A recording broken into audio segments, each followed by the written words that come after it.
I must confess, when Leo popped up on my Netflix suggestions, well, I thought it was just going to suck. And be honest, you probably felt the same. Yet to my surprise, and maybe yours, the film was not just good, it was outstanding, surpassing all expectations. And as an educator, what really hit home for me was just how spot on Leo was in capturing the realism about 5th grade life and the whole education scene. You know how most school-based movies and shows are usually stuffed with the same old cliches and stereotypes? Well, Leo was a breath of fresh air. Sure, it's got its fair share of those typical tropes too, but I've got to say I was pleasantly surprised by how much it got right about the challenges and realities of modern education.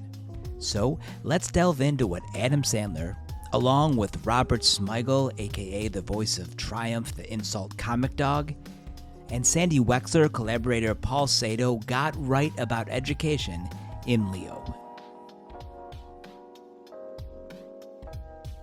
We'll kick things off with a bit of a backstory. The origins to Leo date back years ago from an idea that Sandler had for a movie that he referred to as the Grease for the grade school crowd. Much like the 1978 hit, he envisioned a group of 5th graders realizing they were about to say goodbye to elementary school, hello to middle school, and the anxiety that follows. Smigel, an animal lover, had the idea to tell the story through the eyes of a classroom pet. They based the mannerisms, look, and voice of the main character on their former agent from Saturday Night Live, Bernie Brillstein. And here's a few more fun facts. Sandler's daughters are 15 and 17 years old, and Smigel's kids were in 4th grade during the making of Leo. So recently, both writers were right in the thick of the whole middle school transition phase with their own kids. They've seen firsthand all the ups and downs and in-betweens that come with it. And get this, for a slice of real-life authenticity, both Sandler and Smigel's children lent their voices to characters in the film. It's kind of like a nod to the classic Charlie Brown specials, where the charm was all about hearing actual kids' voices, not professional actors. These little touches might just be part of why the school world in Leo hits so close to home and feels incredibly genuine. Now let's dive into what specifically makes this film strike such an authentic chord. In the movie, Leo wasn't just a wise old lizard. He becomes a key figure in helping the kids deal with their worries and doubts. He's not just a class pet, but a real teacher in his own right. He listens, chats with them, and works out ways to help them tackle their anxieties and insecurities. And you know what? It works. The students start doing way better, both in how they get along with each other, how they feel about themselves, and in their schoolwork. The Leo character really highlights just how important it is to take care of mental health in schools. We're talking about a world after the pandemic, where good grades are just part of the picture. Students' emotional well-being is huge too. Nowadays, schools are all about social emotional learning. They're even shelling out big bucks for formal SEL programs to help kids out. And the fears and anxieties you see students facing in Leo, that's exactly why this stuff matters. Leo really hits the nail on the head when it comes to how some parents can be a bit too much in their kids' education. Take the scene when the parents are up in arms about Miss Selena's maternity leave. Talk about an overreaction. And then there's Jada's dad, voiced by Jason Alexander. He's all about gaming the system to get his daughter extra perks, even breaking out into a boastful song and dance about it. And don't forget about Eli's folks too. They're so wrapped up in bubble wrapping their kid that they use a high-tech drone to keep him safe and sound. The poor kid ends up lacking any self-confidence. While the movie shows that these parents mean well, their over-the-top actions end up doing more harm than good. It messes with the kids' heads and throws a wrench into the whole learning process. Scenes like these are a real eye-opener to the kinds of pressure teachers often face every year from parents, and how it can skew what education is really about. Leo does a fantastic job of showing just how much technology has become a part of a student's life at home and at school. We see students glued to their smartphone, happily using laptops, and interacting with other technology as well. It's a real picture of today's classrooms where many kids are getting their first phone around 5th or 6th grade.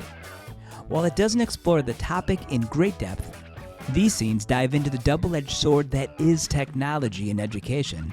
On one hand, when used smartly, tech opens up a world of personalized learning, endless resources, and key digital skills. But it's not all smooth sailing. These gadgets can sometimes pull kids' focus away from what they're supposed to be learning. And then you have Miss Malco, who's just not on board with all the tech. This character kind of sheds light on ongoing debates in education circles, such as how much screen time is too much and are we losing out on traditional learning methods. Leo shines a light on the striking differences in teaching styles between the tech-savvy Mrs. Salinas and the more traditional Mrs. Malco. Mrs. Salinas is all about making learning engaging and interactive, using laptops to bring lessons to life, and motivating her students in creative ways. This is a stark contrast to Mrs. Malco's old-school approach, where it's all about rote learning, reading from a massive textbook, and even implementing a demerit system that feels more punitive than educational. The clash of educational philosophies isn't just something you see in the movies, it's a real-life issue in schools everywhere. It leads to an uneven and sometimes unfair learning experience for students. And in Leo, this conflict is portrayed as a generation gap, highlighting the ongoing struggle in education to find the right balance between embracing innovative teaching methods and honoring tried and true traditional practices. As any educator knows, striking this balance in the real world is easier said than done. In Leo, the school wasn't just a backdrop for academic learning, it's a vibrant community hub. With Leo's long-standing presence in the school, the film beautifully illustrates how a school is much more than a place for lessons and homework.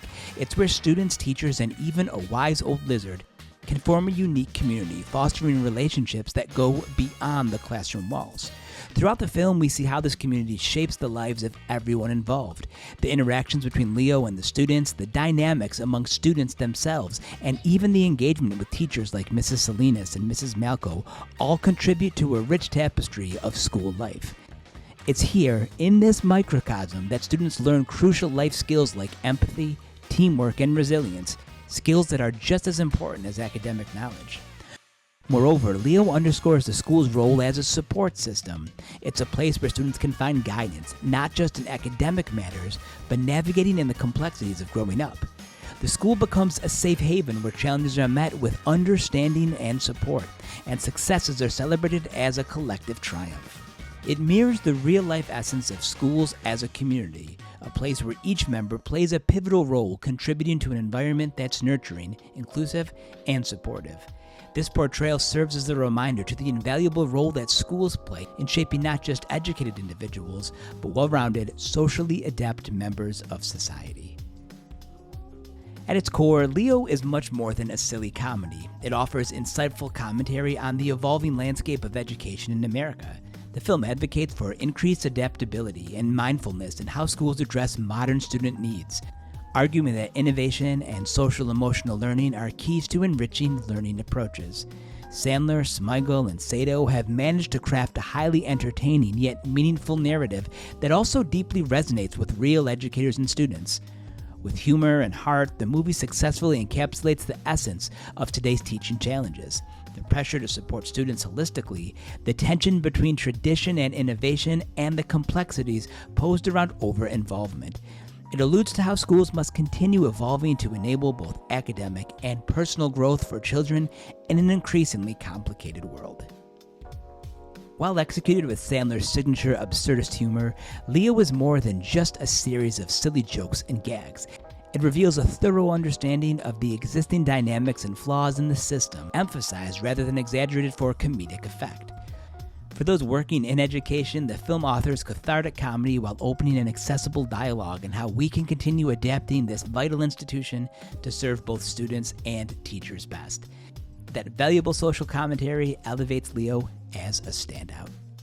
So those are my thoughts. If you've seen Leo and if you work in education or maybe have your own kids in school, let me know what you think. Is there anything else that you think Adam Sandler and the rest of the crew got right about education in this film?